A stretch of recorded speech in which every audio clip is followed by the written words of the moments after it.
تعالی عنہ صحابہ کرام میں زہد میں سب سے زیادہ مشہور تھے. زہد کہتے ہیں دنیا سے بے رغبتی. دیکھو حضرت علی کے دل میں کہا جاتا ہے, مورخین لکھتے ہیں ان کے حالات سے, دنیا سے بالکل بے رغبتی. وہ داڑھی پکڑ پکڑ کے رات کو اپنے آپ کو خطاب کرتے, دنیا کی رغبت بالکل بھی نہیں تھی. وہ تو باقی صحابہ میں بھی نہیں تھی, لیکن مقام ہوتا ہے نا, بالکل ہی بے رغبتی, زہد کے اعلیٰ مقام پر. علامہ مناوی لکھتے ہیں کہ حضرت علی زہد کے سب سے اعلیٰ مقام پر تھے, زہد فی الدنیا. لیکن اس کے باوجود حضرت فاطمہ کے انتقال ہوتے ہی 4 شادیاں کی ہیں. تو ان کو کیا زنا کا خطرہ تھا؟ معاذ اللہ حضرت علی کو ناممکن. ان کے جو حالات ہیں بھائی, وہ تو ایک بیوی بھی نہ ہوتی ان کو, کیونکہ زہد فی دنیا ہے نا, دنیا سے بے رغبتی. تو 17-18 باندیاں اور 4 بیویاں, اور 4 بیویوں کے ہوتے ہوئے ایک باندی آپ کو وضو کرا رہی تھی, خدمت کر رہی تھی. اس باندی سے کہتے ہیں کہ میرا دل چاہتا ہے میں دولہا بنوں, میں نکاح کروں. تو اس نے کہا کہ آپ کر لیں, آپ تو امیر المومنین ہیں, آپ کے لیے رشتوں کی کمی تھوڑی ہے. تو انہوں نے فرمایا 4 بیویاں موجود ہے, کیسے کر لوں؟ ٹھیک ہے, یہ میں نے اپنی کتاب میں حوالہ دیا اس کا.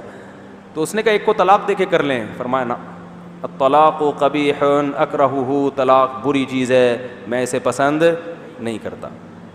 تبھی تو میں نے واقعہ بتایا نا, حضرت حسن نے بہت کثرت سے نکاح کیے, تو حضرت علی نے ممبر پہ چڑھ کے کہا, ممبر پہ جا کے فرمایا کہ یہ بہت کثرت سے طلاق دیتے ہیں, اہل کوفہ اس سے نکاح نہ کرو. تو لوگوں نے کہا کہ ہم نکاح کریں گے, بے شک یہ طلاق دے دیں, کیونکہ ان سے نکاح کے نتیجے میں ہمارا رشتہ محمد صلی اللہ علیہ وسلم سے قائم ہو جاتا ہے. تو حضرت حسن کا یہ الگ کانسیپٹ تھا. تو حضرت علی تو اتنے دنیا سے بے رغبتی, اور نکاح اس لیے کہ نبی صلی اللہ علیہ وسلم نے نکاح کی رغبت ڈالی. اسی باندیاں اور بیویوں کا نتیجہ تھا کہ حضرت علی کے 30 بیٹے, یعنی 30 بیٹے تو وہ ہیں جو میدان جہاد میں شہید ہوئے ہیں. نہیں آ رہی بات, 30 بیٹے وہ ہیں جو میدان جہاد میں شہید ہوئے ہیں. اور جب اتنے ہوتے ہیں نا بیٹے, تو پھر ان میں یہ کوالٹی بھی ہوتی ہے. 2 بچے تو برگر کی طرح پلتے ہیں, ملا منہ وہاں گیا تھا, یعنی دیکھو نا ابھی جو بچے 2 بچے کس طرح سے پل رہے ہیں.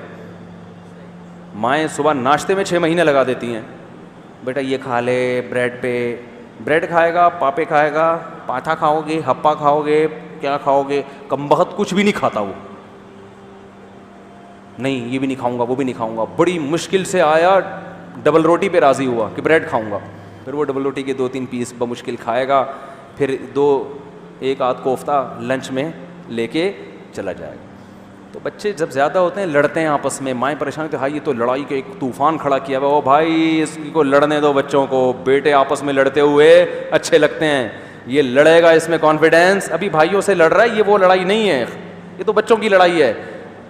یہ لڑنے دو, اس پہ ان کے اندر برداشت پیدا ہوگی. اس لڑائی کے نتیجے میں صبح سے گھنٹہ مکھن اور جیم میں 1 گھنٹہ لگا دیا, کم بخت یہ میدان جنگ میں لڑے گا. تو حضرت علی کے کتنے بیٹے میدان میں شہید ہوئے ہیں؟ 30. کہتے ہیں کل ٹوٹل تھے کتنے نہیں پتا, لیکن 30 تو صرف میدان جنگ میں شہید ہوئے ہیں. تو وہ بھی فخر بنیں گے, قابل فخر ہوں گے قیامت کے. تو یہ جو نکاح کے بارے میں نبی نے کیا فرمایا, روایت میں آتا ہے مسجدوں میں نکاح کرو. تو وہ بھی اس لیے کہ تاکہ اس عمل کو لوگ عیاشی نہ سمجھیں بلکہ عبادت سمجھیں. تو نیک لوگ اس میدان میں آگے بڑھیں. آج عیاش لوگ بڑے ہوئے ہیں. دوسری شادی اکثر ناکام کیوں ہو رہی ہے؟ دوسری شادی کے بعد زیادہ تر میرے پاس جو خبریں ہیں وہ واقعی یہی ہیں کہ یا تو پہلی پہ ظلم ہوتا ہے یا دوسری پہ. وجہ کیا ہے؟ سنجیدہ لوگ اس میدان میں آگے نہیں آ رہے. الٹے اوٹ پٹانگ قسم کے لوگ آئیں گے تو وہ پھر یہی ہوگا. تو شریف شرفا آپ جیسے نیک شریف لوگ آئیں گے تو پھر اچھا کام ہو جائے گا.